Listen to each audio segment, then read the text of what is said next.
Today we are talking about Deepin, one of the most polished Linux distros coming out of China and one that has been quietly climbing the DistroWatch rankings for years. We are looking at the newest release, Deepin 25.2.0, which just dropped on July 7, 2026. This update is all about stability, over 20 fixes to their homegrown Treeland compositor, a smarter file store system that can actually read text inside your images, and support for 4 different CPU architectures now, including a brand new RISC-V preview build. If you have been curious about Deepin or you are already a user wondering if this update is worth grabbing, stick around because we are going to cover everything. And before we get started, if you haven't already hit that subscribe button, it really helps the channel grow. So first, what actually is Deepin? Deepin is a Debian-based Linux distribution, which means under the hood it's built on the same foundation as Ubuntu and Mint. It's developed by Deepin Technology and it's known for one thing above almost everything else in the Linux world: its desktop environment. It's gorgeous, it's smooth, it generally looks like you'd pay for. The target audience here is pretty broad. It's friendly enough for someone coming straight from Windows or Mac OS, but it's also got enough depth for more experienced Linux users who just want something that looks good and works reliably. As for the release model, Deepin follows a stable release cycle. Version 25 came out back in June 2025, and what we are looking at today is 25.2.0 is a point release on top of that. So this is refinement, not a total reinvention. Installation on Deepin has always been one of its strong points, and that hasn't changed. The installer is graphical, guided, and honestly one of the cleanest in the Linux space. You boot from a USB, follow the wizard, and in under 20 minutes on most modern hardware you're in. One thing worth mentioning for this specific release, if you are already running Deepin 25 and its version 25.1.1 or newer, you can upgrade directly through the control center or with a simple terminal command. But if you are on an older version, the recommendation from the developers themselves is to do a clean install instead. Long chains of incremental upgrades tend to leave behind configuration clutter, so a fresh install just saves you headaches down the line. Now let's talk about the desktop experience. The desktop environment is called DDE, Deepin Desktop Environment, and it's got this rounded, glossy, almost macOS-like aesthetic, but with its own identity. Everything from the icons to the animations feels intentional. Customization is decent, not overwhelming. You get theming options, dock behavior, control center tweaks, that sort of thing. It's not going to compete with something like KDE in terms of raw configurability, but for most users it hits the sweet spot between looks great out of the box and I can still make it mine.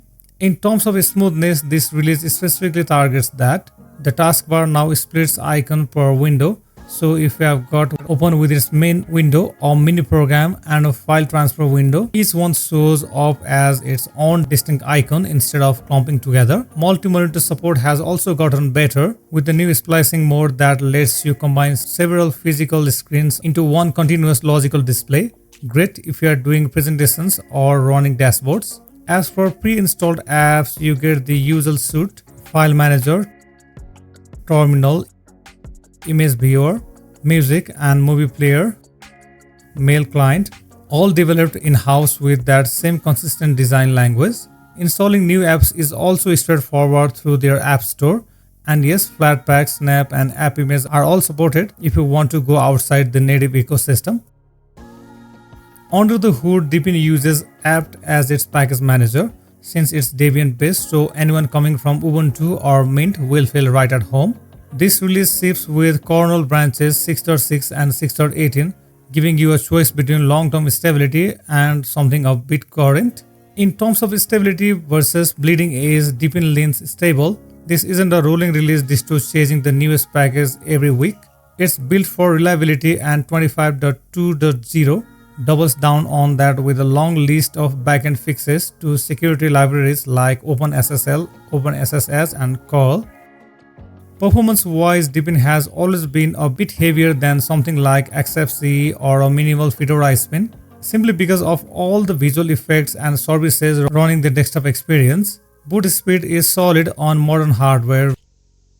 RAM usage sits a bit above average for a Linux desktop, but nothing that would choke a machine with 8 gigs or more. And with the Treeland stability fixes in this release, specifically targeting login, logout, and window management hiccups, day-to-day responsiveness feels noticeably smoother than the previous versions.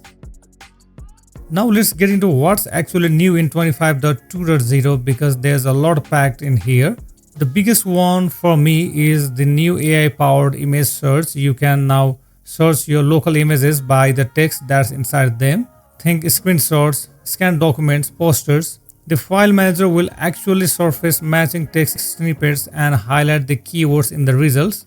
It's a genuinely useful feature that a lot of major desktop environments still don't have baked in. Alongside that, file indexing is now fully configurable. You can turn it on for faster search or off if you'd rather save on background resource uses. Global search has also gotten smarter, letting you find files by what's actually written inside them, not just the file name.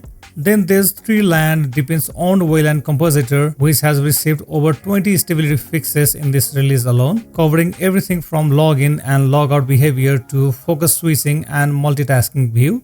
And on the hardware side, Deepin now officially supports 4 architectures: AMD 64, ARM 64, Long 64 for Chinese domestic CPU ecosystem, and a brand new technology preview for RASCV. Now a few things to keep in mind before you jump in.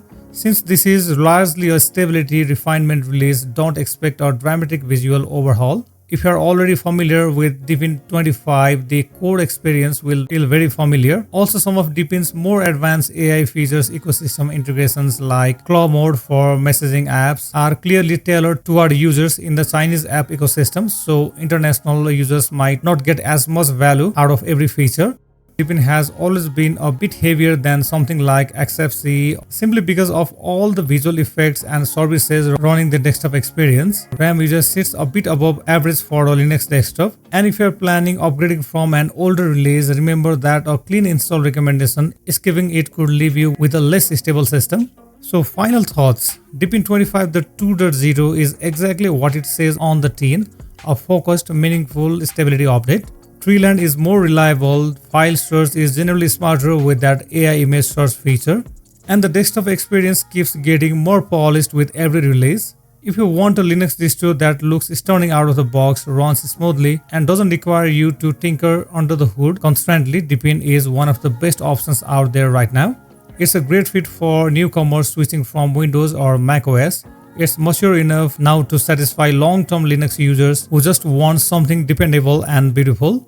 Let me know in the comments if you have tried Deepin and what your experience has been like. I read every single comment, so drop your thoughts down there. Thanks for watching and I'll see you in the next one.